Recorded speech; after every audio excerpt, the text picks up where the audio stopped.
1994 में organisation of Islamic countries जब कश्मीर के मसले पर हमारे खिलाफ थी तो ईरान ने हमारा साथ दिया था।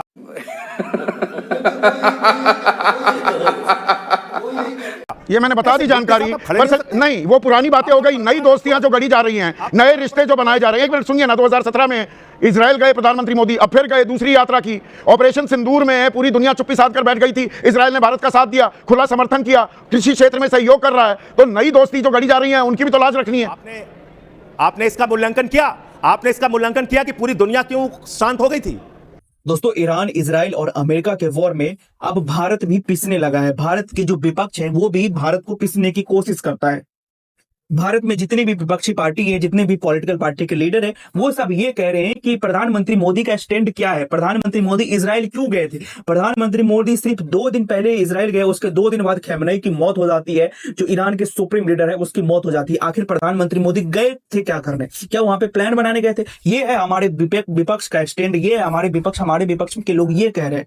और ये देखो, सुरेंद्र राजपूत ने क्या ट्वीट किया है, ये कांग्रेस के प्रवक्ता। खamenei साहब के दुख का, इनको बहुत मरने का बहुत दुख है। ठीक है, जान माल की नुकसान हुई है, किसी की भी मौत नहीं होनी चाहिए, वॉर किसी के लिए भी सही नहीं है, ये हानिकारक है। लेकिन एक वोट बैंक के लिए मतलब कुछ भी कर जाना, कुछ भी बोल देना, कुछ भी किसी के साथ खड़े हो जाना, मतलब इन लोगों के हिसाब से विदेश नीति तय हो गई क्या? ये विपक्ष के हिसाब से क्या? विपक्ष तो बेवकूफ है हमारे देश का। जब AI समिट हुआ था, जहां पे दूसरे देश के लोग आए हुए थे, वहां पे नंगे घुस गए थे ये लोग। इनके हिसाब से क्या विदेश नीति तय हो गई क्या? और अभी देखो जरा संजय सिंह क्या बोल रहे हैं, संजय सिंह से जरा सुन। जल्दबाजी क्या है, हड़बड़ी क्या है? मैं बड़ा हैरान हूं जल्दी बोलकर कि जिस देश के ऊपर हमला हुआ, धोखे में रख के हमला हुआ, जिस देश के सुप्रीम लीडर की हत्या कर दी गई अमेरिका और इजराइल के द्वारा उनके मिले जुले अभियान में, जो अमेरिका आज वैश्विक तानाशाही कर रहा है, कभी वेनेजुला के राष्ट्रपति को गिरफ्तार कर लेता है, कभी सुप्रीम लीडर ईरान के खamenei की को मौत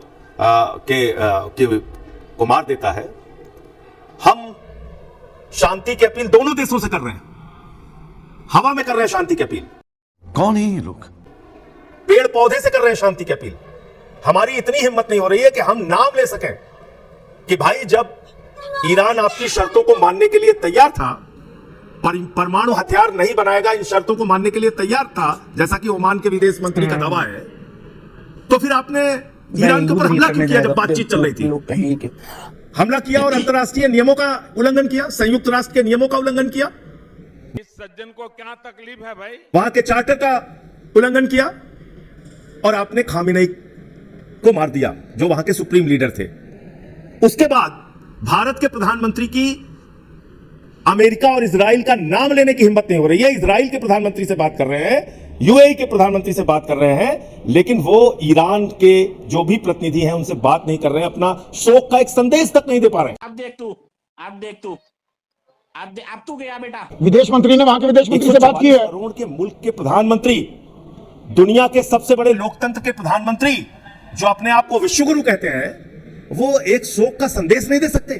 इतना कमजोर है हमारा प्रधानमंत्री। क्यों करेगा भाई? एप्स्टीन फाइल के नाते इतना झुक गया है हमारा प्रधानमंत्री, इतना कमजोर हो गया। कहां की बात कहां जोड़ रहे हैं? एप्स्टीन फाइल का इस बात से क्या लेना देना? हम गांधी के देश हैं, हम गांधी के देश हैं। नहीं, अब आप एप्स्टीन फाइल ले आए, एप्स्टीन फाइल का क्या लेना देना जो मिडिल ईस्ट में हो रहा है? बिल्कुल मतलब है, बिल्कुल मतलब है। मैं बता रहा हूं आपको क्यों मतलब है। इजराइल का दौरा करने ऐसी परिस्थिति में क्यों गया जब उनकी तैयारी 1 हफ्ते पहले की थी? ऐसा तमाम न्यूज रिपोर्ट्स में आया, क्यों गया? आप बांग्लादेश में जहां हिंदुओं की हत्याएं हो रही हैं, उस देश में बेगम खालिदा जिया, जो किसी सरकारी पद पे नहीं थी, एक पूर्व प्रधानमंत्री थी, उनकी मौत पे शोक व्यक्त कर सकते हैं। खamenei, जिनसे आपने मुलाकात की थी 2016 में, खamenei, जिनसे आपने ऊर्जा समझौते किए थे, जहां पे पोर्ट में आपने हजारों करोड़ रुपए इन्वेस्ट किया था, जो आपका परंपरागत मित्र है, जिसने 1994 में ऑर्गेनाइजेशन ऑफ इस्लामिक कंट्रीज जब कश्मीर के मसले पर हमारे खिलाफ थी तो ईरान ने हमारा साथ दिया था। झूठ बोलो, बार बार झूठ बोलो। ये मैंने बता दी जानकारी, नहीं वो पुरानी बातें हो गई, नई दोस्तियां जो गढ़ी जा रही हैं, नए रिश्ते जो बनाए जा रहे हैं। एक मिनट सुनिए ना, 2017 में इजराइल गए प्रधानमंत्री मोदी, अब फिर गए, दूसरी यात्रा की। ऑपरेशन सिंदूर में पूरी दुनिया चुप्पी साध कर बैठ गई थी, इजराइल ने भारत का साथ दिया, खुला समर्थन किया, कृषि क्षेत्र में सहयोग कर रहा है। तो नई दोस्ती जो गढ़ी जा रही है उनकी भी तो लाज रखनी है। आपने इसका मूल्यांकन किया? आपने इसका मूल्यांकन किया कि पूरी दुनिया क्यों शांत हो गई थी? आपके ही खीखी करने से पूरी दुनिया शांत हो गई थी। ये जाके जो आप गले मिलते हैं और ही खीखी करते हैं, ये विदेश नीति नहीं होती। संदीप जी माफ कीजिएगा, आप विश्वगुरु नहीं है, आप गुरु घंटाल हैं, विश्वगुरु नहीं हो सकते आप। आप किसी भी मसले पे कुछ बोलेंगे नहीं, आपका कोई स्टैंड नहीं होगा। आप सोचते हैं आप बहुत बड़े विश्वगुरु महामानव हो गए हैं, इससे विदेश नीति नहीं चलती। आपको स्टैंड लेना होता है। दुनिया के इतने बड़े मुल्क का कोई स्टैंड ही नहीं है। अरे कम से कम इतना तो कह सकते थे कि युद्ध जो है किसी भी मुद्दे का समाधान नहीं है, शांति बनाइए। इतनी तो कहा बुद्ध की धरती है, ये इजराइल की भूमि पर कहा। हत्या की गई है, खामिनेई जी की हत्या की गई है। अब आपको अगर वो अपना एक पर्सनल टच देते हैं, शांति एक पर्सनल टच देते हैं, अगर वो जब भी डिप्लोमेसी करते हैं, आपके पेट में दर्द क्यों होता है संजय सिंह?